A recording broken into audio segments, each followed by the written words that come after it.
देशामध्ये राम मंदिराच्या देणगीवरून राजकीय आरोप प्रत्यारोप सुरू असतानाच आता महाराष्ट्र सिद्धिविनायक मंदिराच्या दानपेटीवरून नवा वाद सुरू आहे।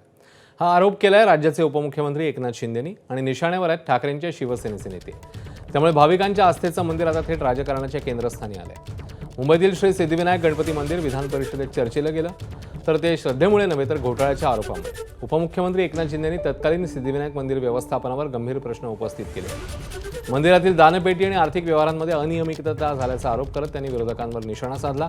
विशेष म्हणजे शिंदेनी थेट नाव घेतलं नाही, मात्र त्यांनी दाखवलेल्या कागदपत्रांवरून आणि आरोपांच्या दिशेवरून त्यांचा रोख ठाकरेंच्या शिवसेनेचे नेते आदेश बांदेकर यांच्याकडे असल्याची चर्चा सुरू आहे।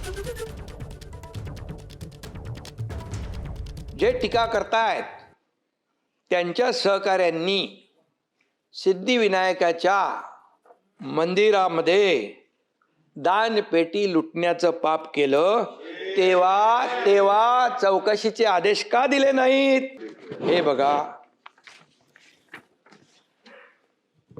सिद्धिविनायक मंदिरात अनागोंदी कारभार आणि याच्यामध्ये म्हटलंय सिद्धिविनायकाला धोके आणि तिकडे खोके, ते मी नाव घेत नाही।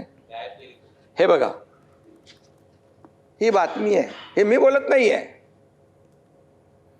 तर महाविकास आघाडी सरकारच्या काळात तेव्हा सिद्धिविनायक मंदिर ट्रस्टचे अध्यक्ष अभिनेते आदेश बांदेकर होते।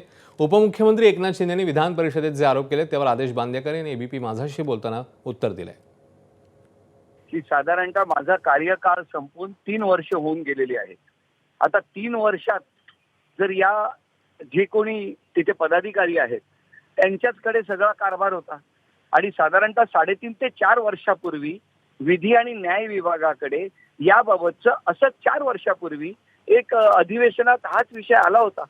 जर त्याच्यावरती काही चुकीचं झालेलं असेल, कारण कसं असतं, सिद्धिविनायक मंदिराची जी यंत्रणा आहे त्या मंदिराच्या यंत्रणेमध्ये जे म्हणून कार्यकारी अधिकारी असतात ते मंत्रालयाने डेप्यूट केलेले असतात। जेवढे कार्यकारी अधिकारी आहेत ते सगळे कार्यकारी अधिकारी, त्याचबरोबर फायनान्स ऑफिसर हाही मंत्रालयाने डेप्यूट केलेला असतो। त्याच्यामुळे शासकीय कारभारात किंवा या बाबतीत जर कुठलाही गैरव्यवहार आढळला असेल तर तसा तो त्यांनी जाहीर केला पाहिजे। आणि जर खरंच काही त्याच्यात आढळलं असेल तर 3.5 वर्ष झालेली आहेत। माझं तर असं म्हणणं आहे की 3.5 वर्ष कोण अध्यक्ष आहेत हे सगळ्यांना माहिती आहे। मग त्यांनी त्या कागदात काही फेरफार केले असतील तर नवा संशय आणि त्याची चौकशी होणं आवश्यक आहे। आणि जर त्याच्यात कोणीही दोषी आढळलं, अगदी मी जरी आढळलो तरी मला पाहिजे तर त्याच मंदिराच्या समोर फासावर द्या, पण उगाच खोटे नाटे आरोप करू नका। कारण सगळ्या गोष्टी स्पष्टपणे अत्यंत क्लिअरली या वेळोवेळी जाहीर केलेल्या आहेत, वेळोवेळी दाखवलेल्या आहेत आणि त्याच्यावरती विधी न्याय विभागाकडे सगळ्या गोष्टी दिलेल्या आहेत। जर काही चुकीचं असेल तर जरूर कारवाई करा। मी या वारीतनं सांगतोय, मी आता माऊलींच्या वारीमध्ये आहे। एक गोष्ट जरी चुकीची काही घडली असेल आमच्या कार्यकाळात तर मला फासावर द्या। रामकृष्ण हरी माऊली। आणि दरम्यान सिद्धिविनायक मंदिर दानपेटी घोटाळ्याच्या आरोपांवर शिवसेना ठाकरे पक्षाचे नेते आदित्य ठाकरे आणि काँग्रेसचे नेते नाना पटोले काय म्हणतायत ते बघूया। हे आरोप खरे असते तर त्यांच्यासोबत गुवाहाटीला पळाले असते। त्यांच्यावर जे भाजपने त्यावेळी आरोप केले होते, पळकुट्यासारखे पळाले ते घाबरून सुरत, गुवाहाटी, गोवा आणि मग इथे येऊन ते मुख्यमंत्री बनले। एकंदर काय तर त्यांनी जे ऑपरेशन देवेंद्र फडणवीस सुरू केलेलं आहे त्याच्याकडून कुठेतरी तुम्हाला डिस्ट्रॅक्ट करण्यासाठी हे सगळे करत आहेत। पण एकच मी त्यांना विचारतो, हिंमत असेल आणि खरोखर जे ते सांगतात की आम्ही बाळासाहेबांचं हिंदुत्व पाळतो, माझे आजोबा वंदनीय हिंदू सम्राट बाळासाहेब ठाकरेंचं हिंदुत्व, त्यांच्यात एक थोडं कणभर जरी असलं तरी त्यांनी प्रधानमंत्र्यांना प्रश्न विचारावा की राम मंदिर जे लुटलं ते ट्रस्टीजने नेमलं कोणी?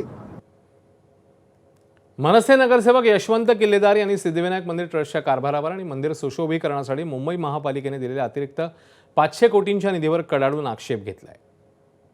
मंदिरात जर काही भ्रष्टाचार होत असेल तर मला वाटतं देवाला तरी सोडा, ही आमची भूमिका होती।